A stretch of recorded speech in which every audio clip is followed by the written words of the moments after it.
Assalamualaikum warahmatullahi wabarakatuh. Selamat siang adik-adik semuanya. Waalaikumsalam warahmatullahi wabarakatuh. Selamat siang, Kak. Nah, di sini kakak akan memberikan layanan konseling kepada kalian tentang kejenuhan dalam belajar daring di rumah. Nah, sebelum itu kakak memperkenalkan diri kakak terlebih dahulu. Perkenalkan, nama kakak Dika Mutia Sadra. Nah, kakak dari Universitas Negeri Medan, angkatan tahun 2020. Nah, tujuan kakak di sini adalah untuk memberikan informasi tentang kejenuhan dalam belajar. Kemudian untuk memenuhi tugas dari mata kuliah konseling traumatika dari Bunda Ramulyani. Nah, sebelum kita memulai layanan ini, alangkah baiknya kita berdoa dulu ya adik-adik. Nah, kakak di sini berdoa menurut agama Islam. Bismillahirrahmanirrahim. Alhamdulillahirrahmanirrahim. Wassalatu wassalamu ala asyrafil anbiya wa mursalin wa ala alihi sayyidina wa amani amma ba'du. Ya Allah, pada hari ini kami akan melaksanakan layanan konseling kelompok dengan topik kejenuhan dalam belajar. Ya Allah, semoga dengan apa yang kami lakukan ini bisa berjalan lancar dan untuk kami ke depannya. Ya Allah, lancarkanlah kami dalam melakukan kegiatan ini. Ya Allah, dan permudahkanlah urusan kami untuk ke depannya. Ya Allah, Rabbana atina fid dunya hasanah wa fil akhirati hasanah wa qina adzabannar. Walhamdulillahi alamin. Amin ya rabbal alamin. Nah, topik kita pada hari ini tuh yaitu tentang kejenuhan belajar dari rumah. Nah, ada yang tahu nggak apa artinya kejenuhan belajar dari rumah? Enggak. Nah, baiklah, di sini aku akan memberikan penjelasan sedikit tentang kejenuhan belajar di rumah.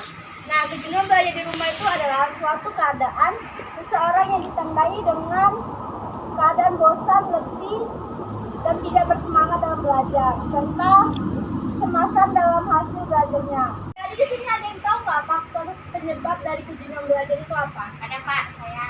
Nah, silakan Sapira. Faktor-faktor penyebabnya belajar. Terlalu lama waktu untuk belajar. Lingkungan belajar tidak mendukung. Mengerjakan sesuatu yang tidak terpaksa. 4. Suasana belajar yang tidak berubah-ubah. 5. Kurangnya aktivitas liburan. Nah, itulah dia faktor dari kejenuhan belajar. Selanjutnya, dampak apa sih yang ditimbulkan dari kejenuhan belajar? Ada yang tahu? Dampak yang dirasakan dari kejenuhan belajar adalah lingkungan makan, tidak berhubungan dengan sekolah, tidak berhubungan tidak bosan, menjadi mudah tidur, sering gelisah. Nah, itu kan dampak. Nah, sekarang akibat apa sih yang ditimbulkan dari kejenuhan belajar? Ada yang tahu? Ya, silakan Kia. Akibat dari kejenuhan belajar yaitu timbulnya rasa malas, merasa kehilangan semangat dan tidak bergairah, dan merasa sulit untuk berkonsentrasi. Nah, tadi kan kita sudah mengetahui dampak, akibat, dan faktornya kan. Nah, sekarang aku akan memberikan solusi atau upaya yang bisa diterapkan dari kejenuhan belajar. Nah, yang pertama itu buat kelompok belajar kecil. Nah, salah satunya itu kita kayak membuat kelompok belajar gitu dengan teman-teman kita gitu. Misalnya kayak bikin untuk belajar bareng gitu di rumah teman gitu kan. Nah, baru yang kedua tuh belajar dengan metode yang bervariasi. Misalnya itu kayak dengan membuat ringkasan bahan pelajaran per semester gitu kan. Nah, yang ketiga tuh belajar di berbagai tempat. Misalnya itu yang awalnya kalian belajar di kamar, bisa belajar di ruang tamu atau di teras atau di mana tempat yang bisa buat kalian nyaman gitu kan. Nah, baru yang selanjutnya itu lakukan aktivitas olahraga ringan.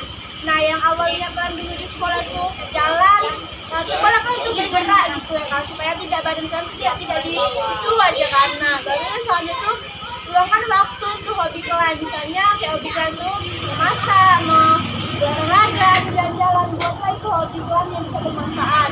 Nah, selanjutnya itu jaga hubungan dengan teman sekolah kalian. Nah, coba kalian sering berkomunikasi gitu dengan teman kalian gitu kan. Nah, walaupun biarpun kalian online gitu kan, tapi setidaknya itu kalian ada luangkan waktu kalian buat teman kalian gitu kan. Nah, tadi kita sudah mengetahui ya kan dampak, faktor, akibatnya, dan tadi sudah memberikan solusinya kan. Nah, kalau kita supaya lebih jelasnya, kakak punya video nih buat kalian semuanya supaya kalian tuh menjadi paham gitu tentang solusi yang telah kakak berikan kepada kalian kan. Saya akan bertanya untuk para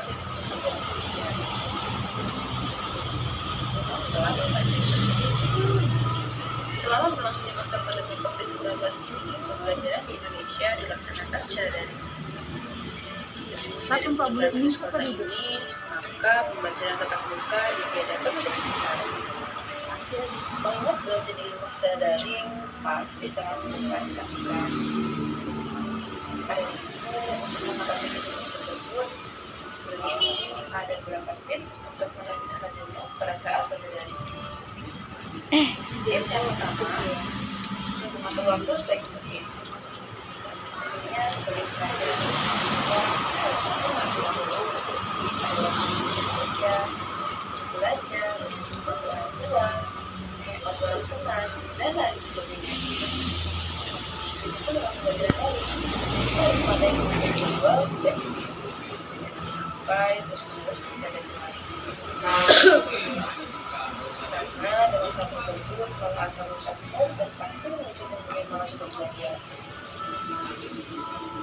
Tips yang kedua, menguasai diri dan mengikuti seperti apa yang kita suka. Menguasai diri dan mengikuti seperti apa yang kita suka. Apa itu apa sih? Apakah kita harus berbeda dengan keramaian? Apakah ada tempat sepi? Maka kita harus fokus ke belajar. Tips yang ketiga, menyiapkan alat-alat yang memang tidak boleh istirahat.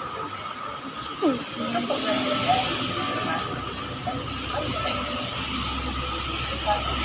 dan bisa mengakses aplikasi pembelajaran Indonesia.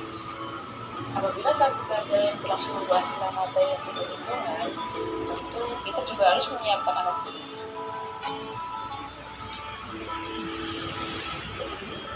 Tips yang keempat, kita tidak perlu melakukan beberapa belajar istirahat. Hal itu merupakan suatu gambar bagi para siswa dan juga mahasiswa karena berbatas berusaha akan. Nah, tadi itu kan kakak sudah memberikan kita kan tadi sudah memberikan faktor, akibat, dampak, dan kakak juga sudah memberikan solusi kepada kalian semua kami. Kakak akan bertanya kepada kalian, apa sih yang kalian rasakan setelah kita belajar tentang layanan konseling kelompok hari ini? Ada bisa menjawab? Saya Kak. Ya, silakan. Saya merasa saya mengikuti layanan ini, saya senang karena ini menambah wawasan saya. Nah, tadi sudah merasa, nah, sikap apa sih yang telah diberikan gitu? Saya Kak, Apa? saya bersikap dengan baik. Nah, itu kan sikap. Sekarang tindakan. Tindakan apa sih yang kalian dapatkan dari layanan kita pada hari ini? Tindakan saya yaitu saya akan mengikuti apa yang telah kakak berikan kepada kami tentang solusi tadi. Nah, kemudian tanggung jawab apa sih yang ada yang bisa kalian dapatkan dari layanan kelompok kita pada hari ini? Saya bertanggung jawab yaitu saya bisa menjalankannya di kehidupan saya sehari-hari. Nah, selesai sudahlah hasil kita pada konsul kelompok kita pada hari ini kan. Nah, untuk itu sebelum kita menulisnya, alangkah baiknya kita berdoa terlebih dahulu ya adik-adik. Nah, di sini kita berdoa menurut ajaran agama Islam. Bismillahirrahmanirrahim. Ya Allah ya Tuhan kami, ya Allah yang Tuhan yang Maha Penyayang, hanya rahmat dan kasih sayang-Mu sehingga kami dapat menyelesaikan aktivitas kami pada hari ini. Ya Allah, dengan ini kami melakukan layanan konseling kelompok dengan keluarga ini berjalan dengan lancar walaupun menguras waktu dan tenaga dan pikiran kami. Dan ya Allah, kami berkumpul di tempat ini memanjatkan puji dan syukur kepadamu sekaligus menutup kegiatan kami ini. Ya Allah, berkailah segala aktivitas kami selama dalam mengikuti rangkaian layanan konseling kelompok ini dan jadikanlah sebagai amal ibadah kami di sisimu ya Allah. Untuk itu ya Allah, tetapkanlah rahmat dan kasih sayang-Mu kepada kami dan jadikanlah pertemuan ini sebagai pertemuan yang Engkau ridhoi. Rabbana atina fid dunya hasanah wa fil akhirati hasanah wa qina adzabannar walhamdulillahi rabbil alamin amin ya rabbal alamin.